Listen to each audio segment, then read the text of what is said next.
What's going on Facebook? So we have a great show for you all today. Welcome to Midday with Moss. We have a very good friend of mine, Mike McCarthy, and Mike is, I know for a long, long time, and coincidentally, him and Mike Bloomy are friends from back in the day. So here we are, 6 degrees of separation of Staten Island all together, and a very good friend of mine also coming on at 3:30, Eric Bischoff.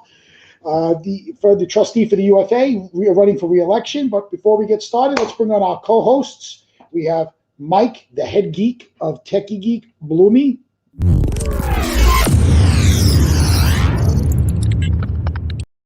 You wish you looked like that in real life.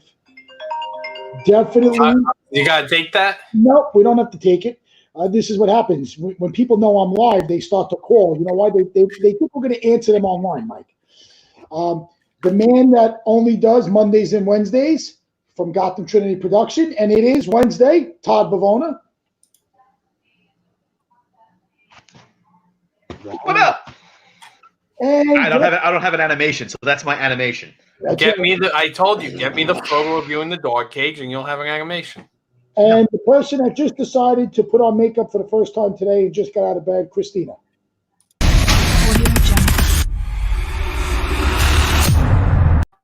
Yeah, very funny. What's up, everybody? 3 o'clock. Eyelash in my eye. What's 3 up? o'clock. We have a beautiful day outside. Cold as, I won't say what, but very, very, chilly. very cold. It's cold. I was outside for like 5 minutes. I was freezing. Listen to me. Yeah. Really?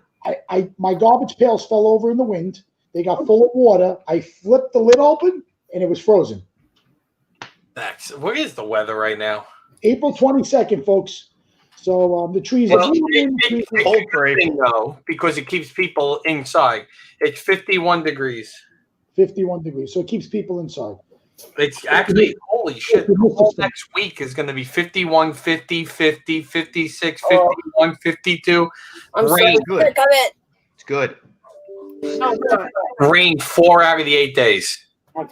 Bloomy said it best. You feel better staying inside when outside Sucks. is crud. No. I agree. Yes, no, maybe. But I'm going to turn around and say that I watched the governor's address today, with the daily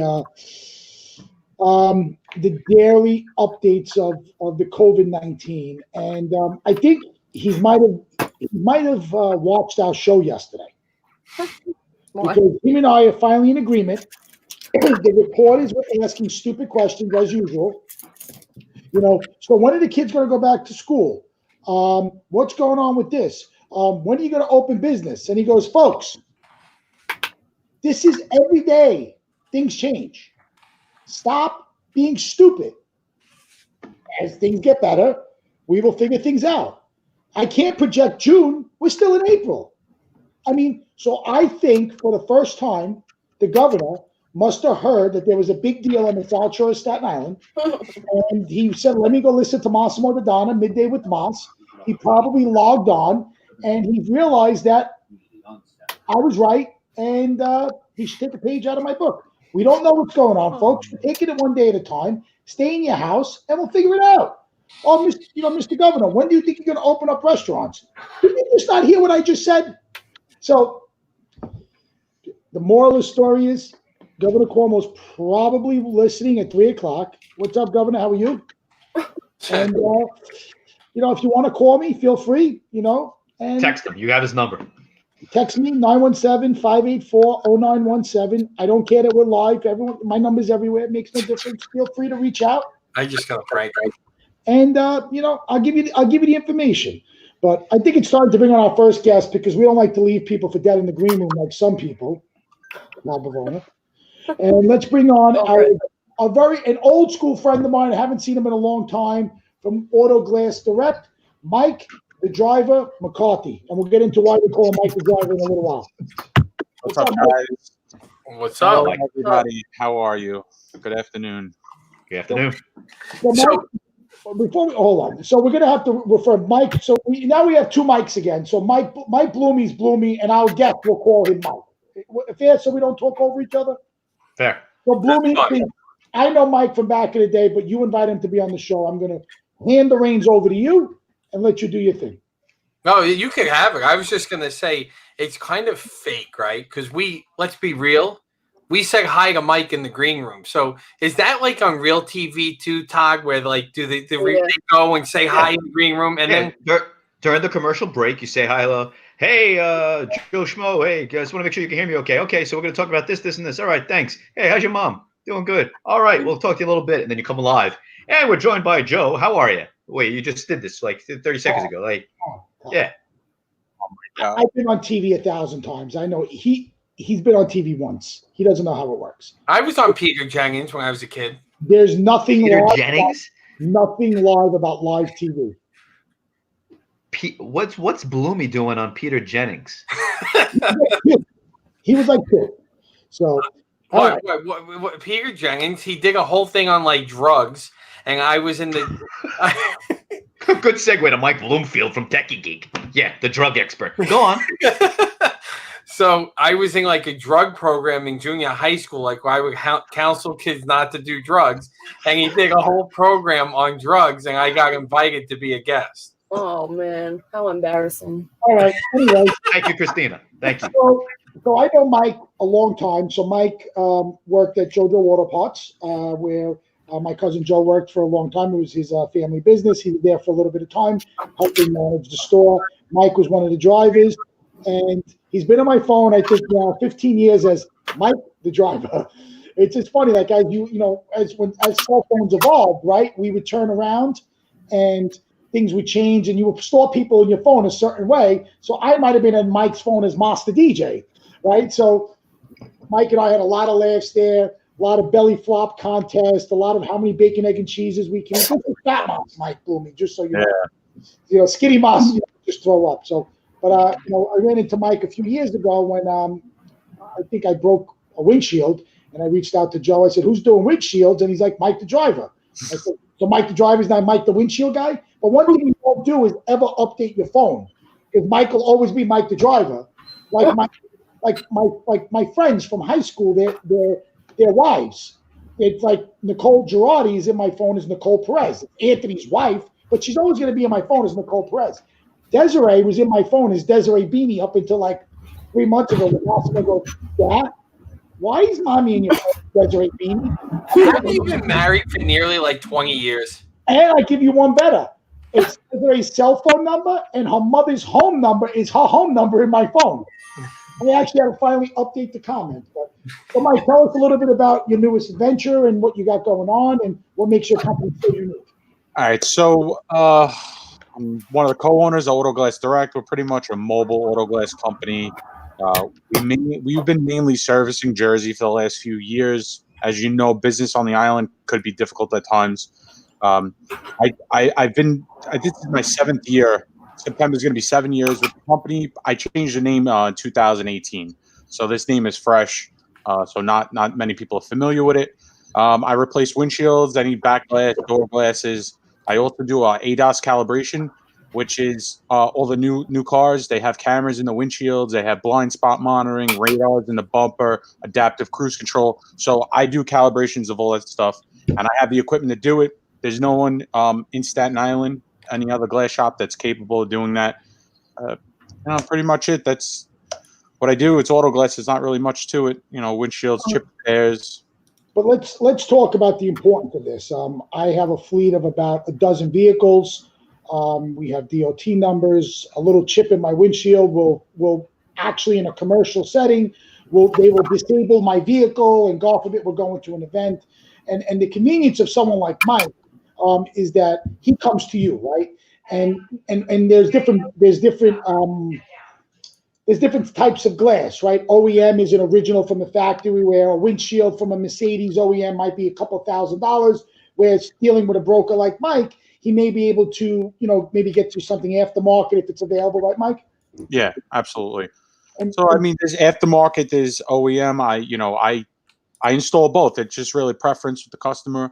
The insurance companies really like to push the aftermarket glass, but you could always request putting in OEM glass. It's not an issue. You can't pass New York State inspection if you have any kind of cracks or chips in the driver's line of sight. That's what it really, he won't pass inspection. Technically, if you go to an inspection station, if your windshield's cracked, Jersey's a little different. They're a little more lenient with that. But yeah, it's a big part of the car. If your car, if it ends up rolling over, like if the windshield isn't installed correctly, there's a good chance the roof will collapse because it's a big part of the car itself. So can we break Bloomy's window and you replace it with a shitty piece of glass? And maybe we could pray? Absolutely. Why? Hold on, I'm trying to pull something up here. Of course you are. I think he's lying. Glass isn't that important. You could just drive like this. Oh, Ace Ventura. That's a classic. But you know what's so important, Mike, and for what people don't realize, like a stupid little crack, after a little bit of vibration will take out a whole windshield. Right? Do you do those repairs where you can just Yes, chip repairs, we do them. They're inexpensive. It's a quick process, less than a half hour. Yes, we do all chip repairs. Uncle Joey? He's sending me pictures that he wanted me to show you. He's smoking a cigar in his car. He should put a hole in the mask. But Mike, what else? So Mike's recently married, correct? Yes, but I just want to stress one thing with the glass because I know this is going to go off the subject and we're going to keep talking. You apparently watched the show. When you install a windshield, there's a safe drive-away time. I'm not pinpointing any of the companies, but people don't like to spend the money on the product, the urethane or the glue to put it in. The product we use is a half hour. If you get into a head-on collision, the windshield will not come out of the car. The other products people use, it could be anywhere from like 8 to 24 hours before it's safe to really drive the car. So just choose wisely when you do get your car, your windshield installed, and ask when's the safe drive-away time, because if you do get into an accident, in the first couple hours, getting it replaced could be an issue. So, Mike, besides windshield, do you do any other type of glass repair? I'm not being funny, iPhone, iPad. No, I cracked my phone and I tried to fill it with the resin. It didn't work too well. I do, pretty much any glass on a car, panoramics, like that Range Rover on the site. You could see I did the roof glass on there, and really the calibrations is what we're really getting into more and more, as pretty much 26% of the cars on the road right now have a lane departure warning system. I'm sure the cars that you're driving, are you talking about a Navigator that you wanted to get a new Navigator? All the new Navigators have that system, the lane departure warning and the forward collision. Pretty much all the new cars after 2020, it's going to be mandatory for them to have that system and, in place of their windshield. It's pretty much like assist the driver. If you're changing lanes, it warns you. If you have the adaptive cruise control on, if you go over the lanes, it corrects the car. It actually brakes you. It's pretty, it's getting really serious, and all the manufacturers are starting to put it in all the cars. Good stuff. And Mike, how'd you get into this? Just from hanging out at the shop from back in the day, or just something you just? How did I get into this? So obviously, I worked at JoJo's. I think I started working at JoJo's in 2006. I've always been a car guy. I was always into cars. I know Mike before I met you, Moss, because we all used to hang out at Country Donuts with the cars. We were the a-holes in the parking lot. Yeah. That's when you had the car that sounded like. Yeah. And then that was Mike leaving yo-yos at Page. So yeah, I wound up. I always worked at JoJo's kind of part time. I was in the union for a while, and I always wanted to. I feel like I not meant to work for somebody. So one of my partner now at the time was in a bad position. He needed help. So I said, hey, if you want me to come in, I'll start working with you. But it's going to be 50-50. If you need help with, funding the projects and the business and everything, I'll be there for it. He taught me how to do everything. And then, 7 years later, this is where we are. But I mean, I always messed around with glass because my partner's been doing it since, we're 17, 18. Pretty cool. That's about it. So, Mike, you're recently married, correct? Yep. Did he use you? I would say recently. So it's going to be 2 years in June. Did you use Partners in Sound? Actually, I think we use Dash. So it was funny. So Mike, embarrassing. This is an embarrassing story. No, I seen Moss calling me like a week after everything was booked, and I'm like, I can't believe what happened. But we're on the air, so I don't want to. It's perfectly normal. This happens all the time. So for all of the viewers out there, so we have 8 million viewers. Please share, because this is a good story, and it's not about Mike. It's just about everything in general. So guys, as big and tough as they are, when it comes to the wedding process, have no marbles.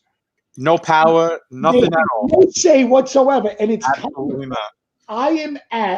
if I am friends with the bride or the bride's family, I'm in there like Flynn.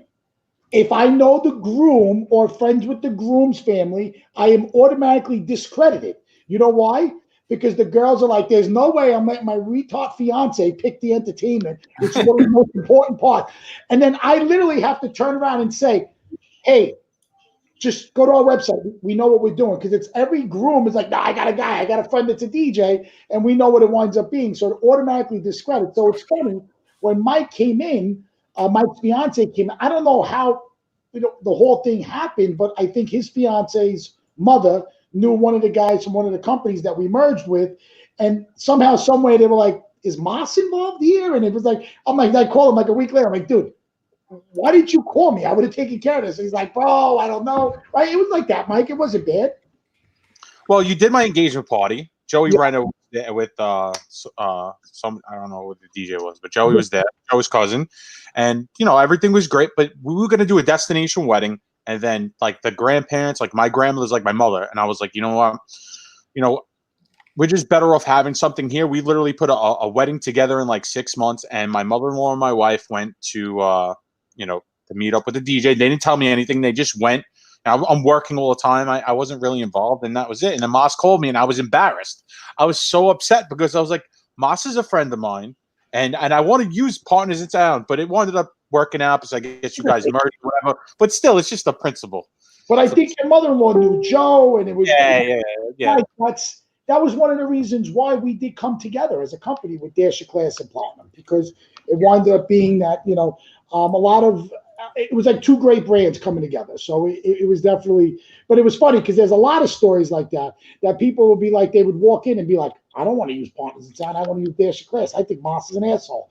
And I'm like, whatever, think I'm an asshole. Sign with Mike Labasso. Still making money. It won't make a difference. So that's a good story. But any kids, Mike? No kids. Practice makes perfect. Yes, we're practicing 3 times a day. The last like month and a half, like, is pretty wild. Like, since this whole fires thing started, a lot of plans have changed in the last month and a half. You're still going out and you're essential. He's definitely. I'm essential, yeah. So I have like some fleet accounts. We do like some FedEx trucks, things like that. We do a lot of dealer work. I was really getting into more of the retail end of it the last like year. Like, that was my whole push. The last year started like really marketing everything with like Google Ads, and just this is what's important. Like, you got to make sure you keep these accounts, the fleet accounts, dealerships, stuff like that, body shops. So if you want to help our friend Mike and you don't like your neighbor, just throw a rock through their window and leave a business card in the front. In New York is I know, like in Arizona, when anything windshield was free, right? You call your insurance company, they have repairs and everything they want to do. Is it in New York the same way? Is everything zero deductible? All right. So in New York, yes, it's a zero deductible if you have full coverage. Most people lease their cars, so you got to get maximum coverage on the car. So if you lease a car, you have, most likely you have zero deductible. If you finance, there's not 100%, but there's a good chance you'll have it. You just call up and they let you know. But Arizona is the #1 state for windshields. Oh, I think I had my windshield replaced, fixed holes 3 times a year because there's just dirt and rocks everywhere. I remember when you moved to Arizona. Didn't you have the vet? I still have the vet. The one who crashed 4 times? The vet gets about 2 miles a year on it now. It's a Z06. It just sits in the driveway. Must be nice to have a business and be able to work. Yeah, absolutely. Well, the vet's been paid. First off, okay, that vet I paid for my whole 20s. I think I took a 7-year loan. It was more than most people's apartment. I got it when I lived in Arizona. My boss yelled at me. He was like, "Are you kidding me?" So, but they got me. They figured out how to get me. So I had my blue RX-8. That's what I knew, Mike, when I had my RX-8. I love that car. I used to shoot fire out of the exhaust. Yeah, you cut the cats off. Yeah, well, I had the cat through. So I got in the car when you went on. We went to Jersey Golf. I had a heart attack driving with you to the Garden State Parkway. That car is fun. Would shoot fire. So I moved to Arizona. So actually, before I moved to Arizona, I was working for 3 months installing red light cameras in Arizona. I was at a hotel, and I missed driving stick. So I was driving by a Chevy dealer. I went into the Chevy dealer thinking they'll let me test drive a vet just because I wanted to drive stick. So I tell them I want my stick, and Danny Malone's here. What's up, Danny? So I go, the guy like talks me out of it. He won't let me test drive a vet. You know, there's nothing we have that's not destroyed. I'm like, all right, whatever it is. I moved to Arizona 4 months later. I get a call from the Chevy dealer. He's like, Mike, we have a great used car. It's got 200 miles on it. It was everything you're looking for. It's a Z06. Come by. I work like 5 minutes from. Like, I'll come by during lunch. So I go by lunch, and I'm thinking I'm just going to test drive this car, whatever. The guy goes like this, beautiful car, right? I'm like, yeah, beautiful. He goes, okay, give me the keys to your car. I'm like, why? He's like, just give me the keys to your car. I'm like, here you go. He goes, sign this paper. I go, what am I signing? He goes, the vet is yours for 24 hours. Take it, have fun, do whatever you want. Just don't crash it. We hold your car as collateral. Tomorrow, come back. If you like it, we'll do paperwork. I'm like, you mean I could take this Corvette for 24 hours? He's like, do whatever you want with it. Don't crash it. I'm like, okay. I took it signed. He told me to park my car here. He's like, don't worry. No one's going to drive it. We'll keep it. I got on the highway. I got a speed camera ticket in a second. I stepped on the gas. So the RX-8 was like a 9,000 red line. It was so boring. It's just like, it's all top end, right? It keeps going. The vet, I stepped on the gas. I got thrown back in it. I called the guy. I was like, all right, what time tomorrow should I come sign the paperwork? And I bought a vet. What are we looking at, Moss? While you're telling this story, Quality Chevrolet sent me a link for a brand new Corvette. It's like, I swear to God, they're listening. See the new vet? The new vet is gorgeous. I want one, but my wife said no. So. That's, you know, I just, that was a, you know, a good story. You know, you turn around and they got you. It was great salesmanship. So they probably have some type of override where they're going to turn around and boom, take mine, take yours, and after driving a new car, and then you get that's like everything's tight and nothing rattles. You get back into your other car and you're like, yeah, no, I'm done. Yeah, and then like 6 months later, I was getting some service, and I was talking to the guy at the service desk. I'm like, oh, I missed my RX-8, and he's like, did you have a blue RX-8 that was fully decked out? I'm like, yes. He's like, oh, that guy completely the engine blew 3 weeks after he bought the car from us. What? Yeah. Well, I was like, oh, that makes sense. I went through 3 transmissions in that RX-8. Shocker. Holy shit. Maybe you should know how to drive a stick. I know how to drive. Pile of junk, those RX-8s. They were so, it was fun though, and that car sounded like a helicopter. Do the sound, Moss. No. What did you do? I had the SR2 time, I think. Yeah, I had that before. You had the yeah. I remember one day I first started working at JoJo's, and they're like, you got to get rid of this car. You can't come here. Well, didn't you used to race Pasquale? Who? Pasquale. He had the orange SRT4, remember? I don't remember. We used to race all the time with those cars. Oh, we have some crazy stories we can't share on the air, but all the bad stuff I did in life was probably because of this group. It was fun though. But Mike, Mike, are you Mike McCarthy? Are you a Fast and Furious guy? Like you like that stuff, or you find that stuff to be absolutely ridiculous? Well, the movies are like so far fetched. Like, I mean, if you look at like the very first Fast and Furious, I mean, they shift like 19 times in like one scene. It's impossible. Do I like the plot? I guess I like the plot. Well, I like the original Fast and Furious. I absolutely love, but that's what got me into cars. I remember going to see it. I was still in high school. I didn't even have my license yet. I went to the atrium. Like everybody came out of there, like, you know, revving their engines. It was wild. It was crazy. And I remember a couple people, like certain people on the island, like had like duplicate cars. Like they had put the stickers on the same car, and it was cool. It was cars definitely, yeah. It was fun. Were you there? So I think you were there. So I was working on one of our friends' car, Riley. He had an RX-7 with the he had the 2JZ and not an RX-7. He had an MK3 with the 2JZ in it. Yeah. And we were working on his car, and I was underneath, and he was trying to take the transmission out. He's like, Mike, get under the car to do it. and I grab the transmission and pull, and the car's on all jack stands, and one of the jack stands, as I pull, drops, and you just see the car start teetering, and I fucking shot out from underneath the car. It's not Gotham After Dark. No cussing. Oh, sorry. I got out of there really quick. And the guys were like out watching, like, I've never seen a fat guy move so fast. Like, all I remember is just seeing the car teeter. We don't use husky. Mike, were you there for that one? Mike, I was not there for that one, but do you remember the time we were all at the yard? Everybody was hanging out, and someone got chased, and they rolled into the yard, and they thought it was you, and they had you up against the wall, and you were surrounded by about 30 cops, and they were touching the hood of your car. Oh, you were the one that flew by us, and it wasn't you, it was somebody else, and he leapt out the back of the.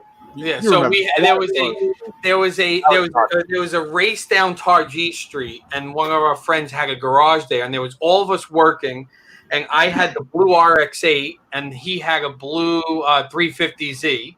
So the 350Z was racing.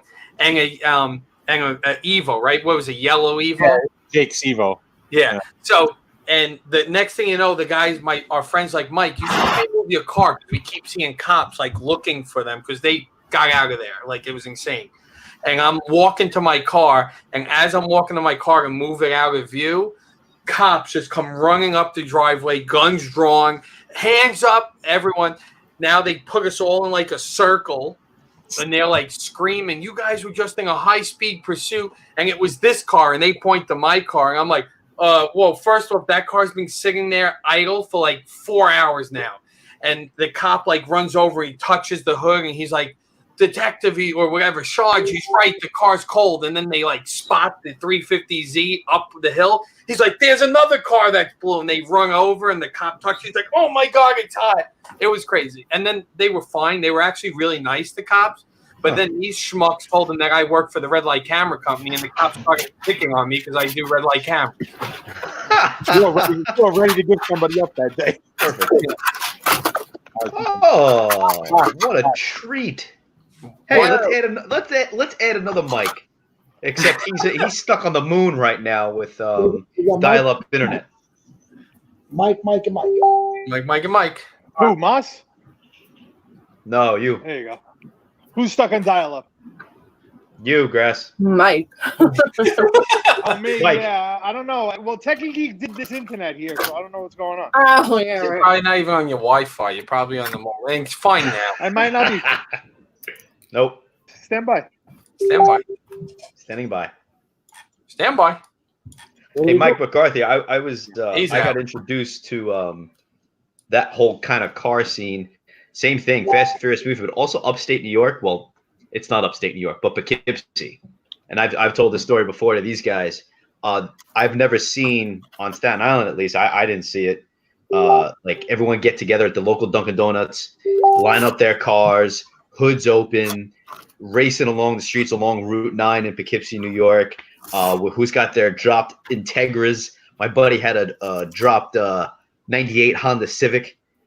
Who's got the Imprezas? Who's got the STIs and the Evos? And they're all tricked out and loud, and cops always coming around. I didn't know that was a thing until I saw Fast and Furious and was in Poughkeepsie, New York, where the streetlights are like miles and miles apart.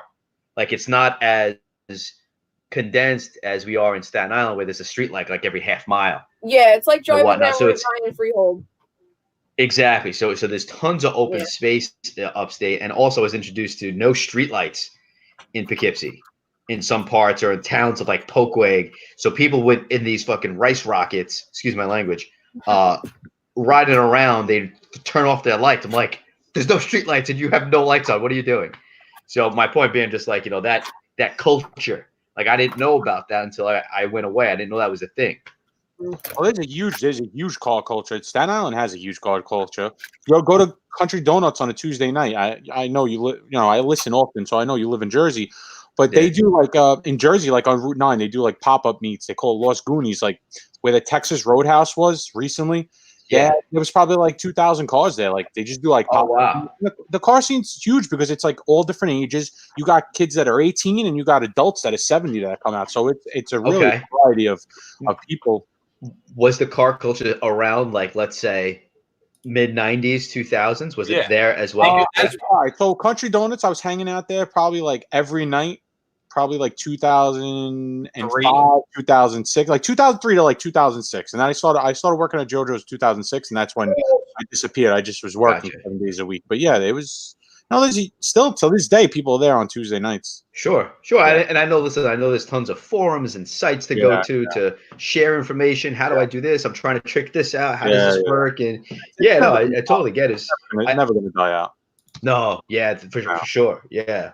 It was, and do you remember we used to get the crews from Jersey would come in, like also we'd be at Country, and like 50 cars from Jersey would come in, and they want to start racing. Oh, and they did. It was hot. Like it was big. Gulf Street, Gulf Avenue, South Avenue. Those were all hot spots. People raced there. They were, for years. That started in the 90s.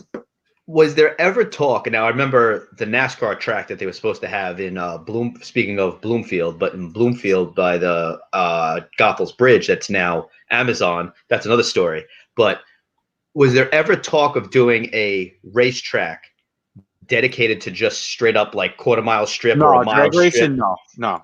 How do you think that would do if they did that? Just like a 2-lane or 4-lane, or do you think that would be successful on Staten Island now, sanctioned? If they kept NASCAR, if they built it around the NASCAR track, yeah, it would make sense because NASCAR would only be there like once or twice a year.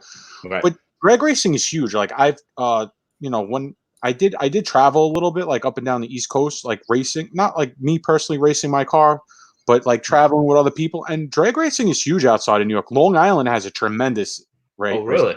Huh. Long Island doesn't have a drag strip. There's a lot of people trying to get, there's people are rallying around getting a drag strip for Long Island. Englishtown closed to drag racing last year or a year and a half ago, and now it's more dedicated to like drifting. Drifting is huge, like Fast and Furious 3 or 2. I don't remember which one it was. Tokyo Drift was 3, yeah. 3. So drifting is huge. It's a motorsport. It's never going to die out. But I don't think it would do well on Staten Island. A drag strip. It's. Would it depend? Would you guys? Do you think it would depend on location? Would location be a part of that? Or? Yeah, location would be good. It depends because people don't want to spend the money to come over the bridge. That's what I think it would be. And the traffic. I mean, you want to go. You say you do a test and tune on a Friday night, and you're coming from Queens or you're coming from North Jersey, and you got to come here during rush hour traffic on a Friday to get here for 5 o'clock. Even right off South Avenue, you're going to sit and bumper to bumper traffic. No matter what bridge you come over besides the Bayonne.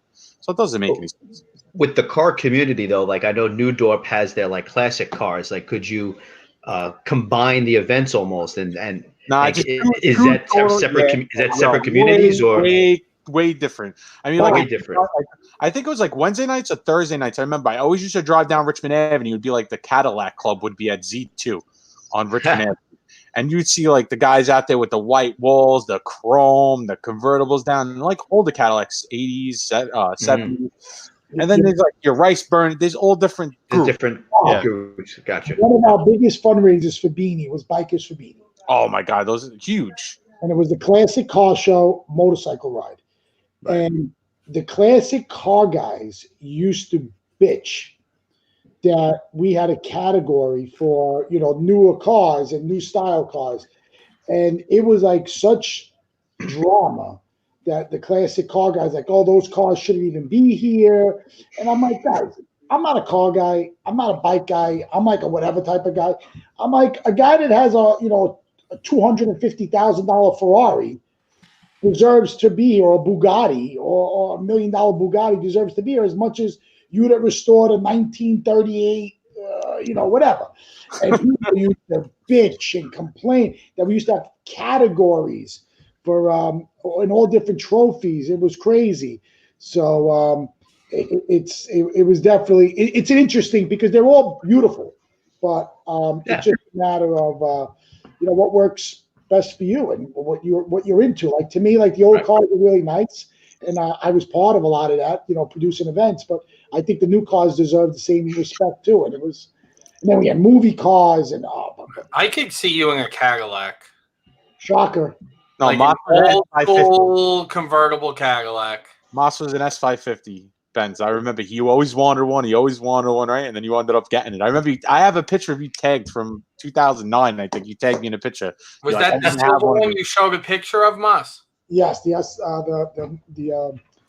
I had the S500 when in like 2003, 2004, and then I did the one right before Hurricane Sandy. I had the matte gray, whatever.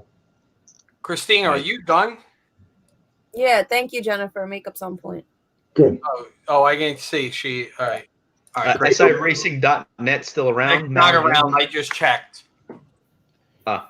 He Oh said no, it's not around. Yeah, that was a forum. I mean, it was active. Forums are dead. Now everything's on Facebook. There's like I was on a forum like Mustang 60. It's like they're dead. I mean, Reddit's still big for stuff like that too, though. Yeah, Reddit. It's crazy. I was with the small business loan. I've been on Reddit the last like week, just like following people. There's no other information on it. Right. Moss. I have my fondest memory of Moss is when he decided to be a dermatologist one day. So he used to come to JoJo's every morning, and and have breakfast every morning. So one morning, Moss says, "You have a skin tag on your neck. Let me remove it." And no. Yeah, so I'm thinking to myself, this is a bad idea, but I was like, whatever. What's the worst that can he happen? closed it, right? So Moss gets air in a can. He turns it upside down. He sprays my neck. He rips off the skin tag. I'm bleeding all over the place, and my neck was burnt for no exaggeration. Like a week and a half. I had like it was like sunburn, but I let him. I don't know why I let him do it, but it was just one of those things. So, that's your own. Yeah, Mike. Sorry, that's your own fault. It was funny. So, Moss, just to let you know, Eric is in the green room now, and really quick, I'd like to just present. We have before and after photos. You're so funny. So as before, great, awesome photo. It's just screenshot. What is that first? What is that?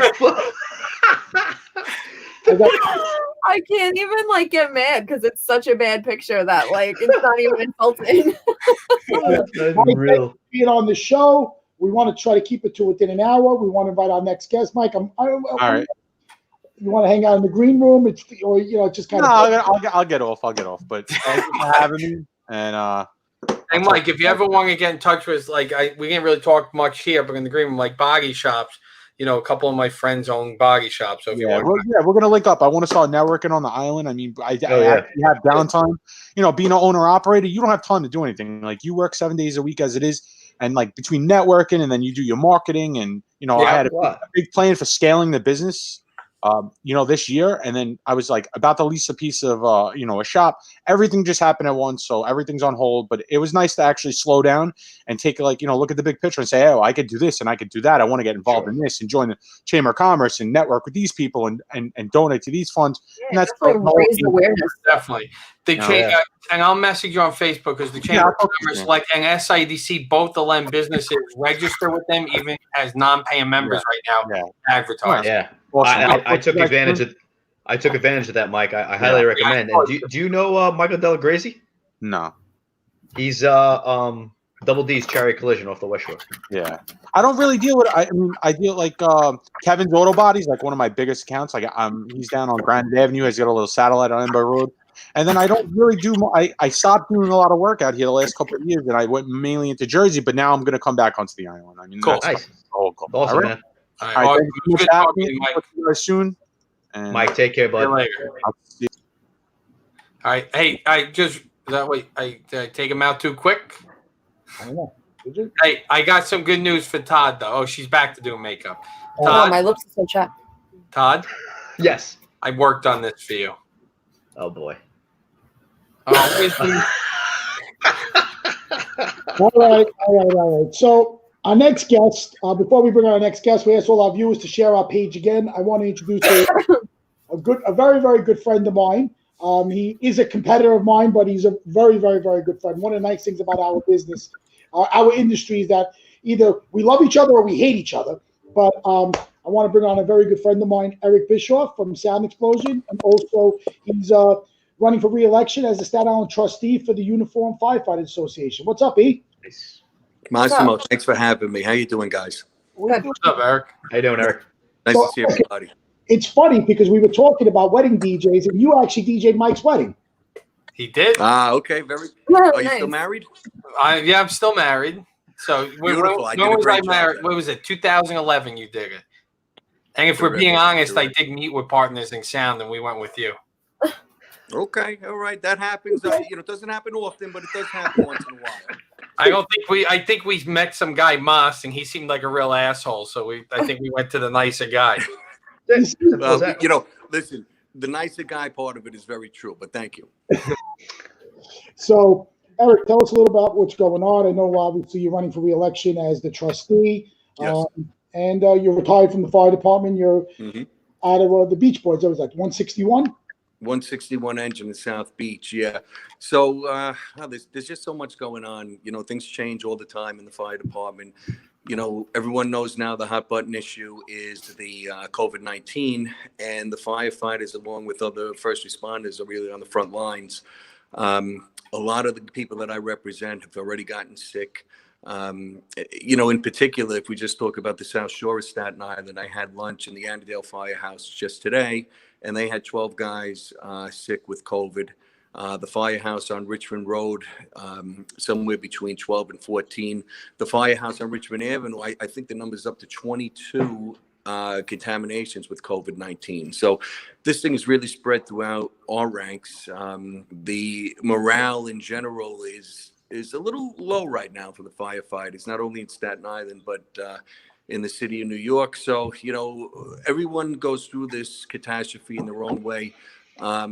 Clearly, people like us in the DJ business, we kind of have to get through this very unusual time. I own the DJ business almost 30 years, and I've never seen anything quite like this.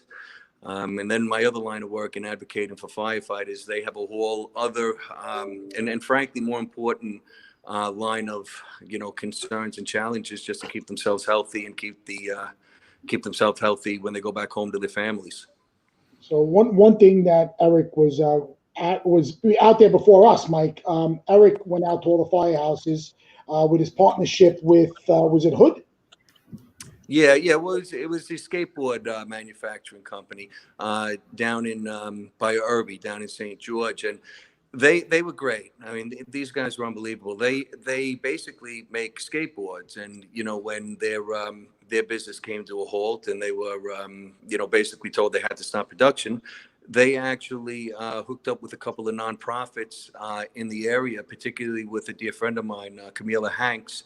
And we put together a project to make plastic face shields. They're full splash shields. And we gave them to every single firehouse in the borough. And that was compliments of that organization. So that was wonderful. And it was, I would say, a little morale booster for the guys because they want to feel like people are still looking out for them. I was also very fortunate with another good friend of mine in the business, a lady named Lisa Orloff. She runs an organization called World Cares. And it's a disaster preparedness organization that she started after 9/11. So she's had this organization for many, many years. And the premise of her organization is to prepare people for on-scene disasters. So she immediately stepped in. And while the department has some optics that they are rationing safety equipment, particularly the N95 respirators. This has been an ongoing, very controversial topic because many people within my ranks and membership feel like the N95s are being rationed. The fire department represents that they have enough for everyone. The truth may lie somewhere in between. I'm not really sure. But my connection from World Cares, Lisa Orloff, when I had expressed to her these concerns here in the borough, she immediately came through with over 640 N95 respirators. It was just enough to provide every company in the borough with 20 of these respirators. And it was really amazing how you see people from, different organizations and different lines of community come to support the firefighters. And it's always greatly appreciated. It really is. And, I know, Massimo, you run the Beanie Foundation, and you've always been a great advocate for firefighters. And, people like you and people like my friends in World Cares and others have all stepped up to help my people, and it's greatly appreciated. Well, Eric, I mean, my connection, obviously, to the DJ world, knowing you first as the DJ, as being a colleague in the industry, and then obviously taking over the Beanie Phone in honor of my father-in-law. What a lot of people don't realize, and I mean, I'm not a buff. Let's be out there. I'm a friend of the Firehouse. You are a buff. Cut it out. Guys, I mean, one thing you don't realize about the fire department is that they're worse than us on the air, right? We're always busting each other's chops, but when those bells go off, they're never thinking about themselves. They're thinking about, how do I help that person? And the fact that just supplies, there's not enough supplies out there. And funny story, Eric. One of the foundations reached out that they had 15,000 masks N95s coming in from for all the brothers, and FEMA commandeered them. I don't know if you heard about that. I have heard. I didn't hear about that specific story, but I've heard stories like that make me feel very uncomfortable. Clearly I represent firefighters, but there are other frontline workers such as EMTs and paramedics, and then the frontline workers in the hospitals, the nurses and the doctors and so on, that have the most critical need. And I don't know what the easy solution is. I truly don't. But I know that I would trust these N95 respirators in the hands of the fire department before I would trust them to a large government organization who is not necessarily so familiar with the boots on the ground here in New York City to distribute these equitably. Clearly, the fire department needs safety equipment. Like I had mentioned before, the optic is they don't have enough. They say they do. Others say they don't. My opinion is I'm a little uncomfortable that we don't have hundreds of these N95s in each firehouse. Now, that may seem like a tall order, but let's face it, the firefighters and the paramedics and the EMTs are the first people responding to these poor sick people. So we are the first people to make contact, as first responders, and clearly the safety equipment is of paramount importance. It's concerning to me that there doesn't seem to be an adequate stockpile, and it's concerning to the firefighters, frankly. That's why organizations are trying. We're doing what we can to get them. We've been unsuccessful on the N95s. I'm about 14 days out. Surgical masks, I'm proud to say we still have a few thousand. So, Eric, if anyone needs, and a lot of firehouses have reached out. So we're always here giving out the disinfectant. Well, I'm kind of glad that you brought that up. There's a new directive from DCAS that just came out perhaps yesterday or the day before. Now what they want, and this then manifested into the fire department, and what they're looking for is when the firefighters go on to the rigs for emergency calls, even if it's fire related, let's say it's not a sick patient, because they don't have the ability to exercise social distancing on the rigs, they want the firefighters now to wear a covering around their face, even when they're on routine calls. So now these surgical masks, which may not be completely adequate for protection when you come in contact with a COVID patient, may give adequate protection during these incidental contacts between themselves. You see, we have a problem, another periphery problem, that the department has not had the ability to properly administer testing to the firefighters in New York City. And I believe, it's my opinion, that that's manifested in a lot of contamination, just like the stories I had mentioned before. We have certain firehouses that have, 10, 20 of their firefighters contaminated. I think it's easy for anyone to take a step back and understand that contamination, that level of contamination, comes from within. They're not getting 20 guys contaminated from runs. They're getting 20 guys contaminated because someone's coming in sick to the firehouse to work and not knowing that he's sick, and then contaminating the rest of the workforce that day. So, proper testing is another big part of this whole matrix to protect the firefighters here in Staten Island. Oh, and Mas, if I may, I really just wanted to give proper credit. The fella's name is Eddie from 50/50 Skate Park. He's the gentleman that produced the face shields, and I just want to make sure I properly credit him with that. It's anyone that, Eric, if we need more surgical masks. Beanie is stand fast. We have 5,000 or 6,000 left in our reserves. And if, Staten Island firefighters or any firefighter in the city, I mean, Squad 1 reached out, Squad 18 reached out, someone from 255 reached out. So, obviously logistically it was easy for JoJo and I to go around Staten Island and parade around the island. But, if you know anybody that reaches out, or if we need to purchase more, I have access to probably just about 1 million surgical masks. Okay, that's good to know, and I most greatly appreciate that. I will know a little more. I'm actually, once you and I are finished here, I'm going to go visit a few firehouses. This directive from DCAS with regards to the full mask at all time just came out, so I'll get a feel for the need out there quite soon. So I'll let you know, and I'll keep you posted, and I appreciate it. Cool. So how are all the guys taking you running for re-election? Look, if if I felt the way I felt every time I leave a firehouse, I think I would get every vote in the borough. But of course, that's not reality. I've been very positively received. I've been to, so far in the last few weeks, probably about 20 or so different firehouses. And, firemen are funny people. They work with a lot of emotion. It's an emotion-driven profession. And, it's been very gratifying to hear guys say, hey, wait a minute, this will be his reelection. This will be his 4th term, and he's done an amazing job. And people don't forget when you really help them out and you step up to advocate. People do remember that. So I've been received real well. It is an election, unlike my last 2 elections where I was unopposed. I believe this time I will be opposed, and I have opponents. So I certainly don't take the election for granted. I'll work hard to get my votes, and I believe I will be successful. Thank you, Eric. And just as the trustee for Staten Island, you want to just give our viewers, maybe some people that aren't firemen, just exactly what your role and responsibility is? Yeah, sure. So the firefighters, have a union that represents their interests. And my role in the fire department, each borough, the 5 boroughs, has one borough trustee that's the representative for the firemen within the borough. I have served as a trustee since 2012, so I've been doing it quite some time. And basically, my role as a trustee is to advocate for firefighters on all issues, whether it be their personal protective equipment or gear, whether it be legislative change, they're getting firefighters through injury, through mental illness, through substance abuse, navigating different aspects of the department to help firefighters go through their retirement process or perhaps disciplinary process. These are all responsibilities that fall onto the borough trustee. So while not every firefighter needs my services every single day, when they do need my services, the chips are really on the line, and the expertise of the trustee can, affect people's lives.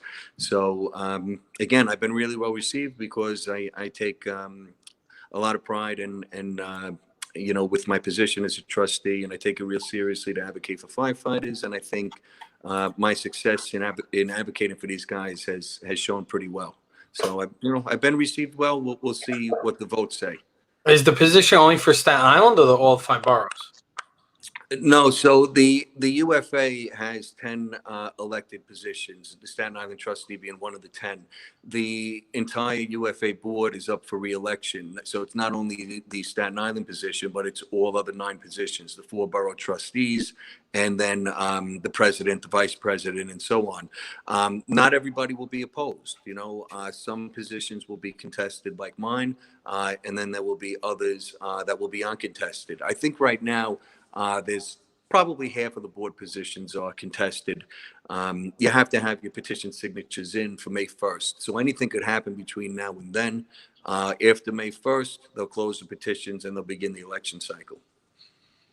And guys, it's a very important job. If you need advice, and the first person you're calling if you're in trouble and you're a firefighter, you're obviously not in a fire, but after that, it's Eric. And Eric's job, if there's a bad fire, a big fire, Eric's there just for support. And Eric's always advocating for families. So let's say there's times I've received phone calls from Eric. Hey, we got a firefighter that's in trouble financially. He's out of work or dealing with some illness, and can Beanie support it? Can he fill out an immediate needs app? And Eric's that voice for that.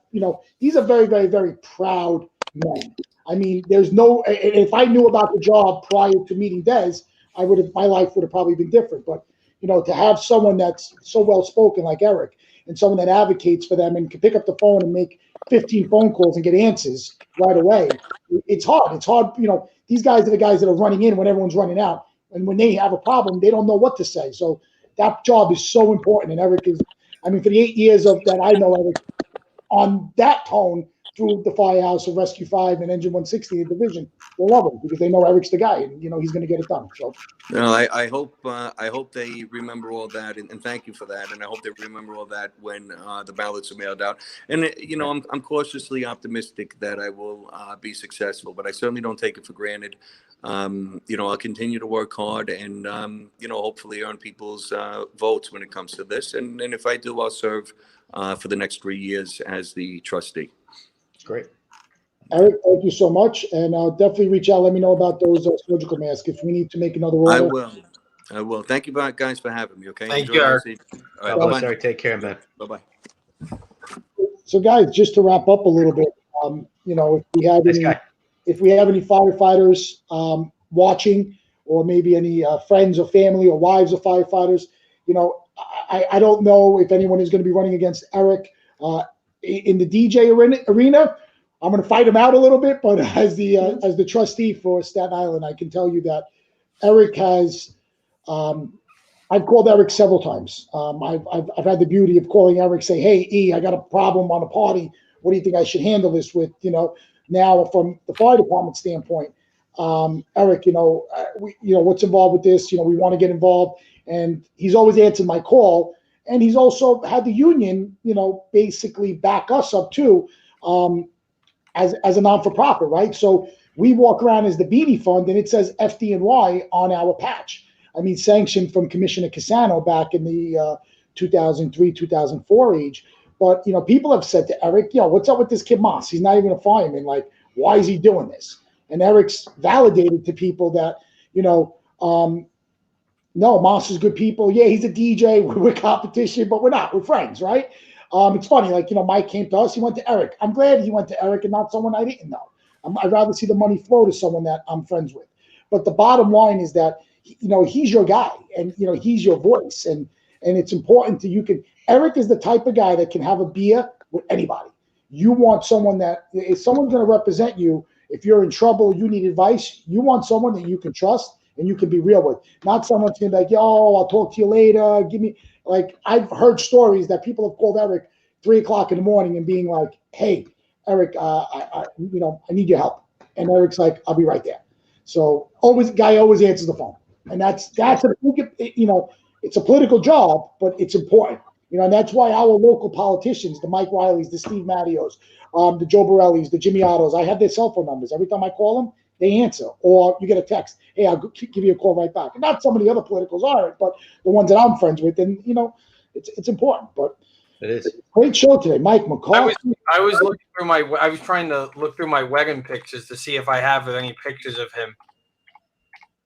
But I guess the photographer doesn't usually get you a DJ. Why not? They don't care about us. We're not important. I care. See, I wish I had a picture of him. I'm looking through, and you'll be in wide shots. That's about all they'll be in, wide shots. That's why. And I said this yesterday. The DJ and food are the two probably most important things at the wedding. 100%. And I'm going to put out, and no disrespect to anybody that works at a catering hall that's on our feed, Jennifer Finch, but you can put great entertainment in your backyard with a 6-foot hero, and people are going to have a great time. If the entertainment is great. So food is definitely. All aspects of the party are important. So Dave Consiglio, are you still watching? I think he's got a thing for Chris. Did you see what he wrote? Chris, you don't need makeup. Thank you. That's why Christina did this eearlier.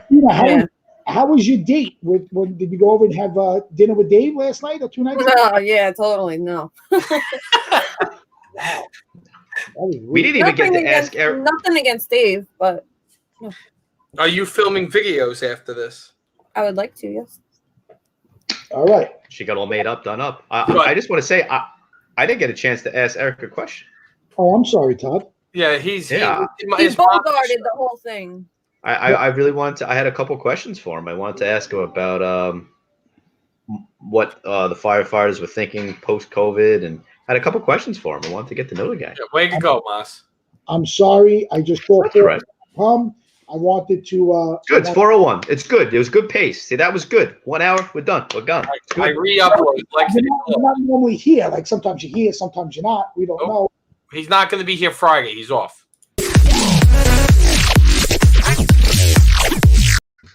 Is that a snakeskin shirt? I think it is. Yeah. Eric is still here if you want to ask him questions. He's in the green room. You want to bring it And back he's in? gone. Oh. He's like, as soon as I said that, he's like, yeah, that is, what is that shirt? That is not my shirt, although no one will believe that. But I can bring the guy on. He's a promoter at 235th. We did a promotional video for a party he had, an 80s party at 235th. Julie just answered. Julie, if Eric's still on, tell him to bring him back on. I forgot. Eric, What's up, Eric? I just texted him. I could go back on. yeah, he is. Eric. He doesn't realize he's on. Yeah. He probably doesn't hear us. Eric? That's the photo I cropped out. Yeah, so that was from a promo video about an 80s party at 235th. Can you guys see me? Yes, we do. We see you. I'm hungry, Dada. Oh. We're all hungry. All right, hold on. Let me turn this up a little bit. I'm hungry. Okay. So I'm sorry, Eric. My friend Todd had some questions, and I accidentally rudely cut him off. No, that's all right. No problemo. No problem. What's happening, guys? All good. Eric, I just want to get a pulse for what someone in your position and also the pulse of firefighters at this point with dealing with COVID on a regular basis and what you think it's going to happen in a post-COVID era once this thing passes, if it does pass or it mutates, whatever. No one knows anything really of what's going to happen, but do you think the job is going to be – obviously your job is your job and what you do is amazing what you guys do as first responders, but how you do the job, things like wearing masks, what else do you think will change about the aspects of being a fighter as we know it, or do you think it's just going to be status quo? No, I definitely don't think it's going to be status quo. The fire department is reactive. They're not proactive. But and that's not a knock against the fire department. They're reactive because some things just are unforeseen. So after the World Trade Center disaster, there were so many different protocols that were changed within the fire department. In particular, if you have a large disaster in a high-rise building, the fire department no longer sets up their command posts at the bottom of the building, and for the obvious reason, the building, has the ability to come down, and so many of the firefighters and officers that were killed in the Trade Center were actually, in particular, the senior officers, the chief of department, Father Mike Judge. They were killed at the base of the tower. So because of that, we no longer set our command post up next to high-rise buildings. Okay.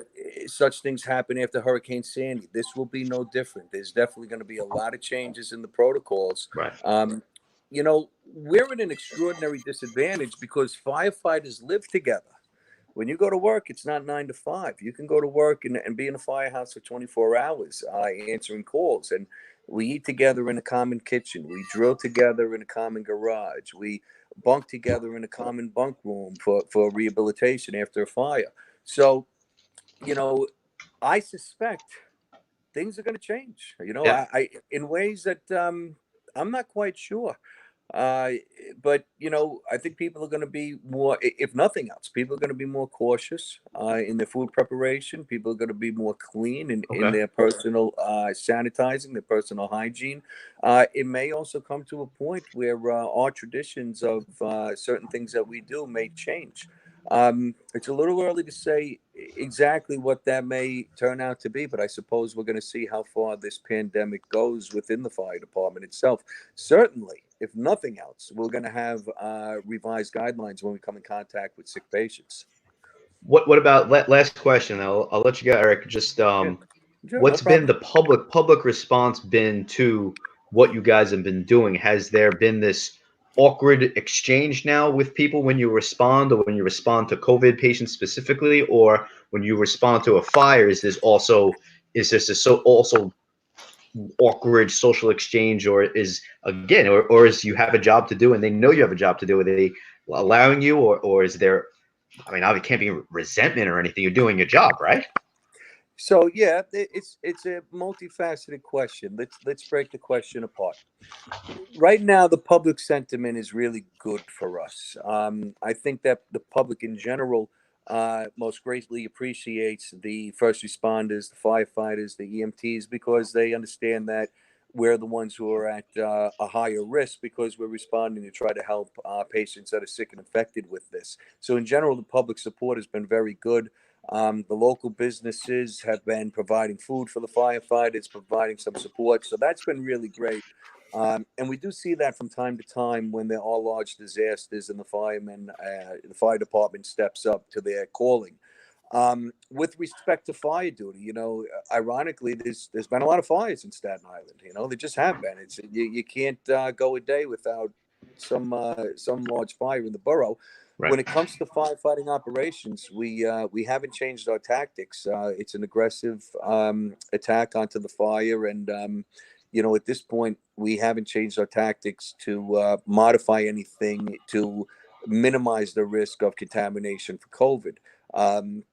When someone's house is burning down, there's only one way to put it out. It's the New York City Fire Department.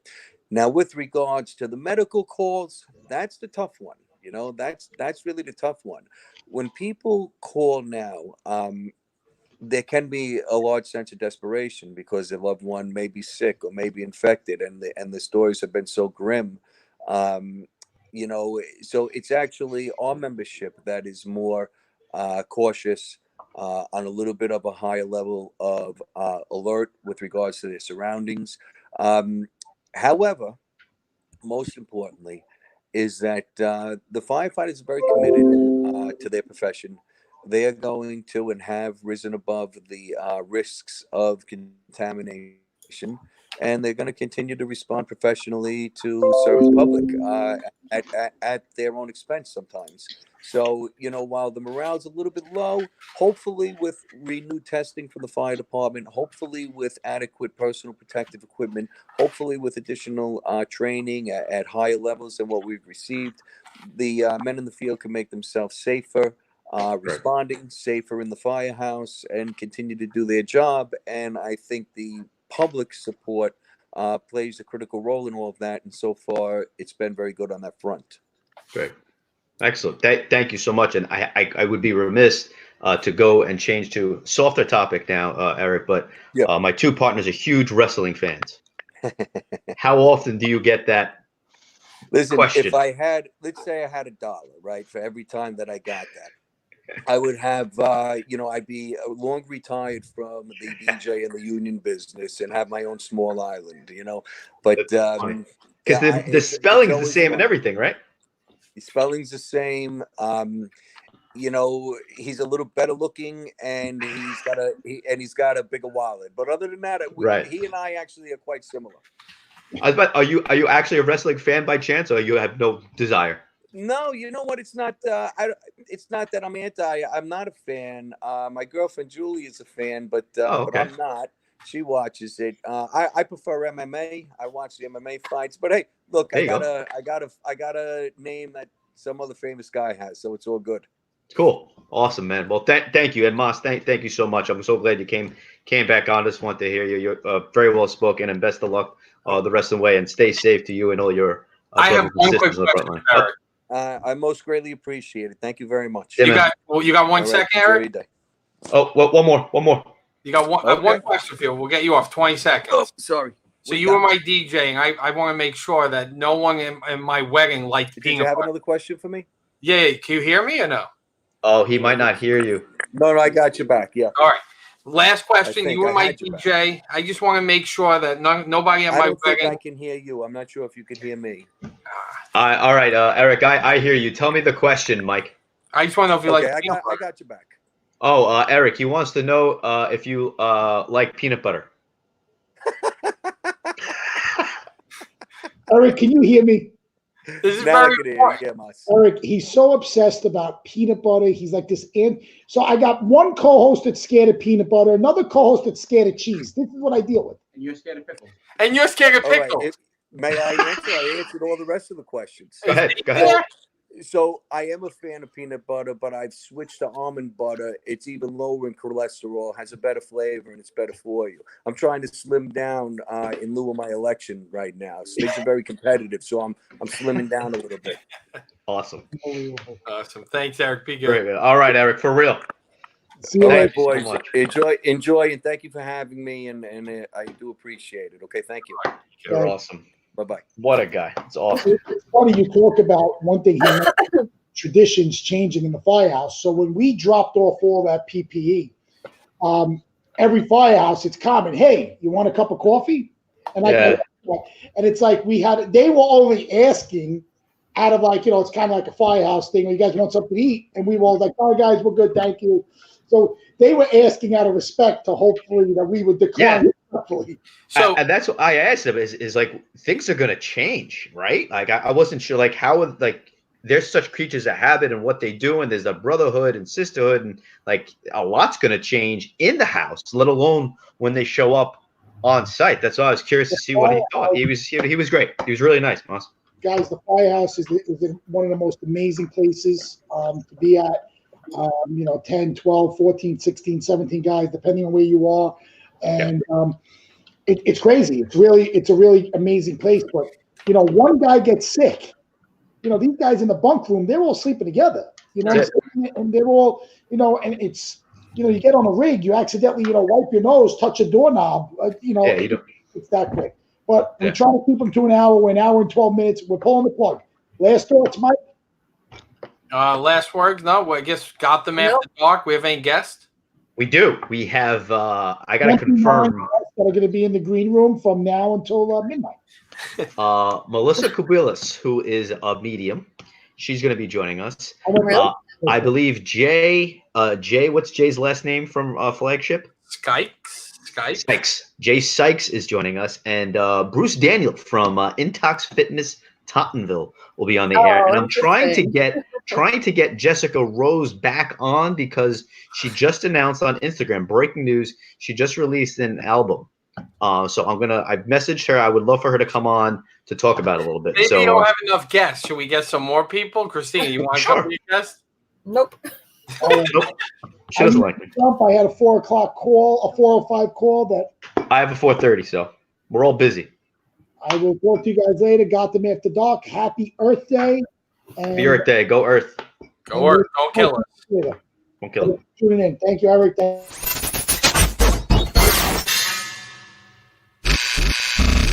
Thank